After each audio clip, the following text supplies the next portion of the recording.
असा झाला. मग तुम्ही गाडी कशी नेतास?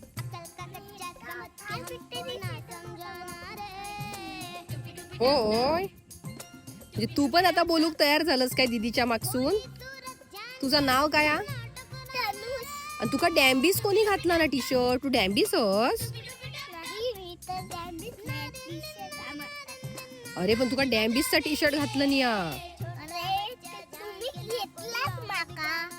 आम्ही नाही घेतला. नको, तू शिकलत जातलस तर रुपतलस. या बस, आवी पण हिला वाटता. ये ये गो, त्याका पण शिकवलंस की काय आता बोलू मालवणी? तो पण आता रील्स बनवता वाटता. तो मग काय करता?